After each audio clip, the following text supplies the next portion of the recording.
y que incorpora desde ahora personas que no hayan presentado síntomas. ¿Es buena esta medida? ¿Estamos llegando a una meseta de casos nuevos, como lo señaló el ministro Mañalich? Para despejar estas y otras dudas, nos acompaña el doctor Juan Carlos Said, médico internista del Hospital Sotero del Río y magíster en Salud Pública del Imperial College de Londres. Doctor Said, bienvenido a Canal 24 Horas, a TVN. Muy buenas tardes. Hola Andrés, buenas tardes, un gusto estar acá. Doctor, lo primero preguntarle por esta definición que comienza a regir a partir del día de hoy, esta separación entre contagiados, asintomáticos. Esta definición se contabilizan por separado. El ministro Mañalich dijo y argumentó porque los asintomáticos no generan demanda, pero de acuerdo a muchos estudios también pueden seguir siendo infectantes. ¿Cómo lo ve usted? A ver, creo que es una buena noticia que se amplíe el tomar exámenes a pacientes asintomáticos. Eso es algo que se ha hecho en todos los países desarrollados, se ha hecho en Corea, se ha hecho en Singapur, y eso permite aislar a todos los pacientes que de alguna u otra forma, tengan síntomas o no, pueden contagiar. Sabemos que un paciente puede contagiar antes de tener síntomas, entonces es importante detectar a esos pacientes. Y hoy en día no sabemos cuántos son esos pacientes. Si me preguntan qué porcentaje de los chilenos pudiera tener coronavirus estando asintomático, no lo sabemos y solo tenemos una especulación, o podemos decir quizá un 30%, un 40% basado en cifras internacionales. Entonces esa es una buena noticia, que se empezó a testear a pacientes sin síntomas. Por otro lado, es razonable que se contabilicen separado, porque efectivamente son los pacientes con síntomas los que van a sobrecargar el sistema de salud, los que pueden experimentar complicaciones graves. Eso no significa que deban ser manejados distintos, y el gobierno no ha cambiado ese criterio. Un paciente tenga síntomas o no tenga síntomas, si tiene un examen positivo, debe ser aislado y debe cumplir los criterios de aislamiento. Entonces creo que esto es una mejoría, porque se amplía el testeo para pacientes aislados y por otro lado se mejora la calidad de nuestras estadísticas y de las cifras que tenemos. Abrimos nuestras redes sociales a través del hashtag Noticias24 para que nuestros auditores le puedan preguntar al doctor Juan Carlos Said sobre todas las dudas que están en estos días, allá 55 días, doctor, del primer caso detectado en nuestro país. Se ha mencionado mucho durante los últimos días, lo mencionó hoy día el ministro. La semana pasada conversamos con la epidemióloga Jimena Aguilera, que está en el Consejo Asesor, y mencionaba, yo lo escuché por primera vez la semana pasada con la doctora Aguilera, el concepto de meseta. De meseta, en vez de pic, estamos hablando de una meseta. ¿Qué significa una meseta, doctor? Una meseta significa que, producto de las medidas que se han tomado, medidas de distanciamiento social, cuarentenas, cerrar, poner fin a las clases, por ejemplo, de forma transitoria, las clases de los estudiantes, eso ha impedido que la curva epidémica se comporte con un pic y que progrese rápidamente. Y eso es algo bueno. No han crecido rápidamente los casos y han podido ser manejados en el sistema de salud. Y actualmente hay una estabilidad. Ahora, dentro de esa estabilidad ha habido cierto incremento. O sea, de hecho, si se fijan, en los últimos días esta meseta ha sido un número mayor que los anteriores. La última semana el número ha estado alrededor de los 500 y eso es preocupante.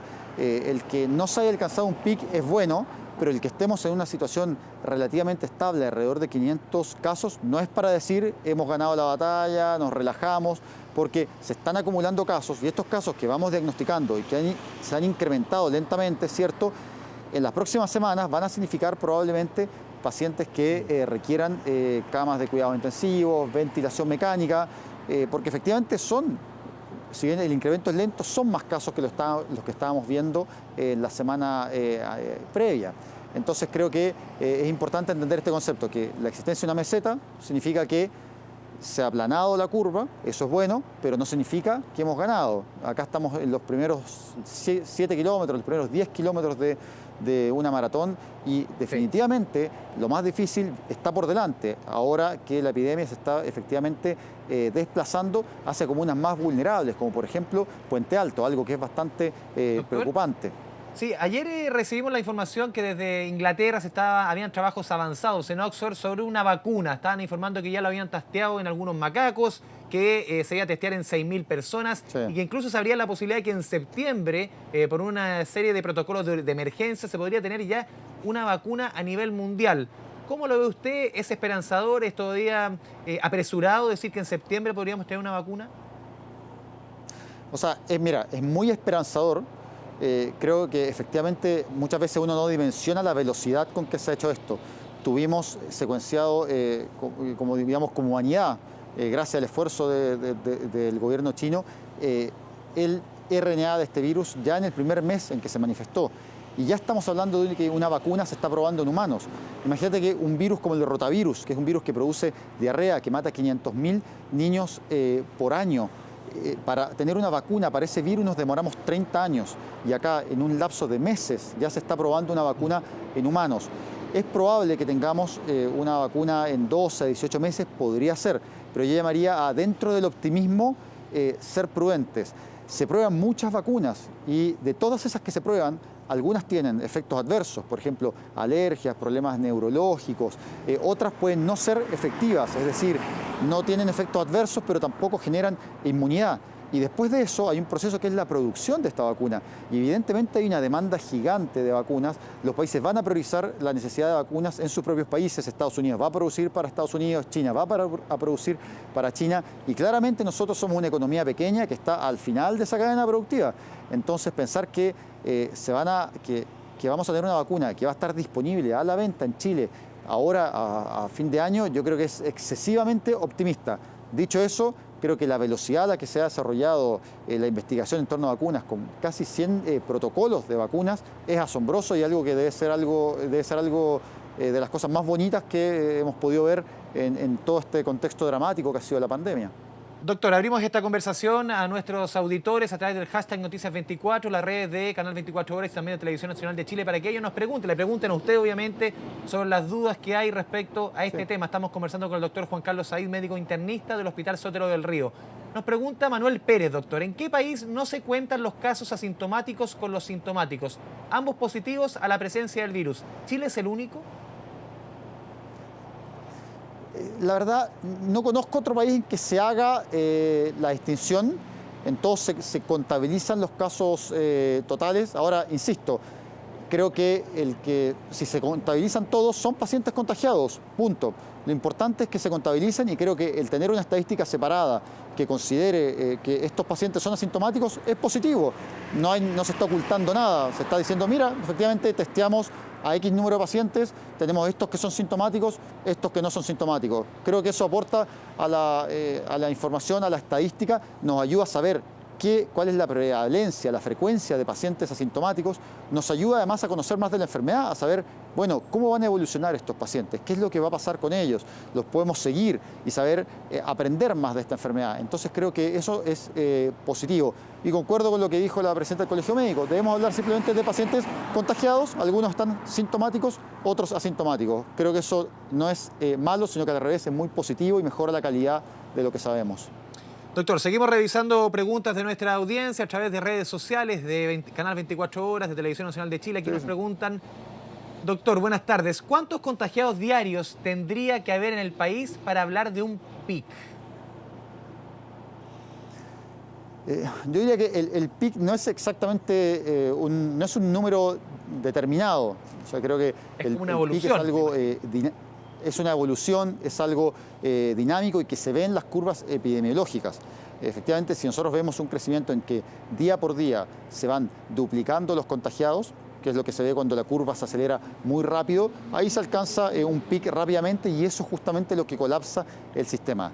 La existencia de un número de casos relativamente constante, que es posible de ser absorbido en el sistema de salud, es algo positivo dentro de lo malo que significa estar viviendo esta epidemia. Entonces, no hay una cifra exacta en la que uno pueda decir esto es un pic, sino que es más bien lo que se puede ver al graficar una curva epidemiológica y ver la velocidad con la que está creciendo la diseminación del virus. Seguimos revisando otras preguntas. Estamos conversando con el doctor Juan Carlos Said, médico internista del Hospital Sotero del Río. Aquí nos preguntan, doctor, buenas noches, mi hija tiene 9 años y es alérgica estacional. ¿Es paciente de riesgo?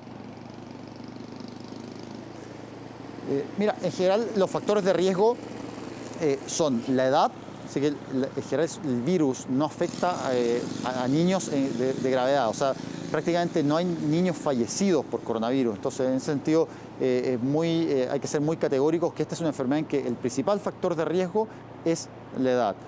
y en general de edad mayor a 60 años y tener algunas enfermedades que reducen la inmunidad, como por ejemplo tener diabetes, tener obesidad, que se ha visto que es un factor que afecta nuestras defensas, y también tener algunas enfermedades, cardiopatías coronarias, insuficiencia cardíaca o algunas enfermedades al pulmón. Entonces, diría que en general el riesgo para un niño es muy bajo y haría en ese sentido un llamado a la tranquilidad. Esta es una enfermedad que efectivamente quienes más deberían preocuparse, evidentemente todos nos debemos preocupar porque todos podemos transmitir la enfermedad, pero quienes más deberían preocuparse son las personas mayores de 60 años. Revisamos más preguntas, doctor Said, preguntas que nos llegan a través de nuestro hashtag Noticias24. A ver, si yo vengo de la calle y me encierro 14 días, no salgo para nada, ¿puedo presentar síntomas después de esos 14 días sin haber tenido contacto con nadie en el exterior?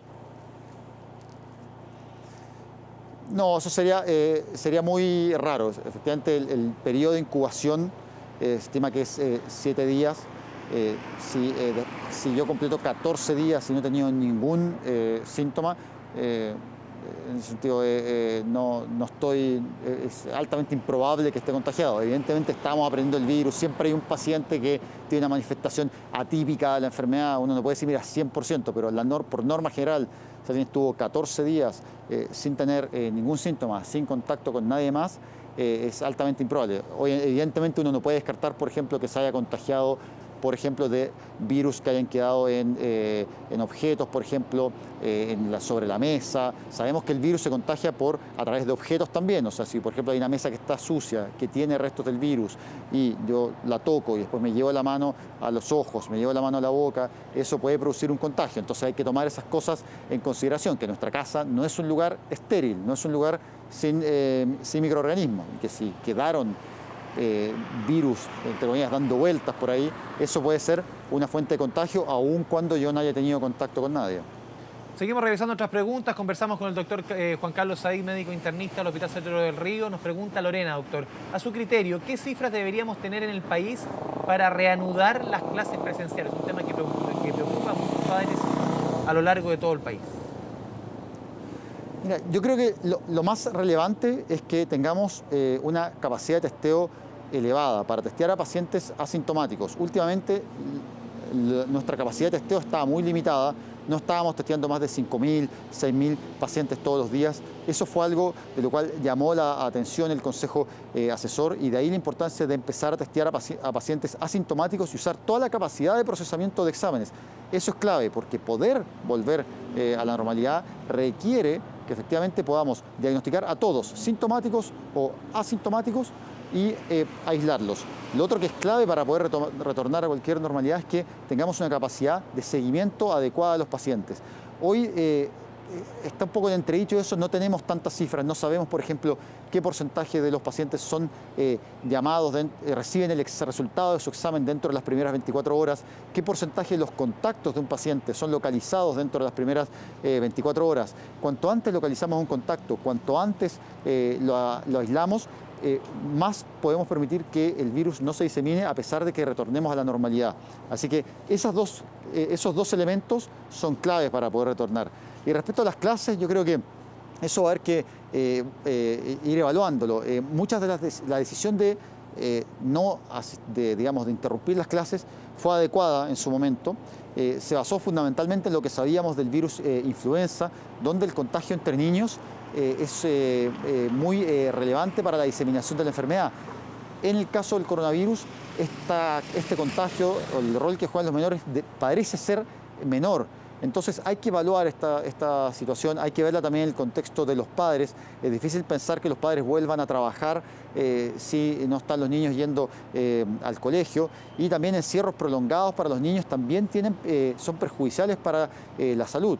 Entonces hay que balancear estos riesgos y estos beneficios de la suspensión de clases, y lo prioritario es optimizar la capacidad de testeo, hacer un seguimiento adecuado a los pacientes, y si está eso, están las condiciones o se podrán generar las condiciones para retornar a una vida dentro de lo más normal posible, entendiendo que vamos a tener que mantener distanciamiento social, lavado de manos frecuente, uso de mascarilla, entre otras medidas. Muchos factores a conjugar, doctor Juan Carlos Said, médico internista del Hospital Centro del Río. Muchas gracias por esta conversación con Televisión Nacional de Chile y Canal 24 Horas. Muy buenas tardes. Muchas gracias, Andrés. Hasta luego.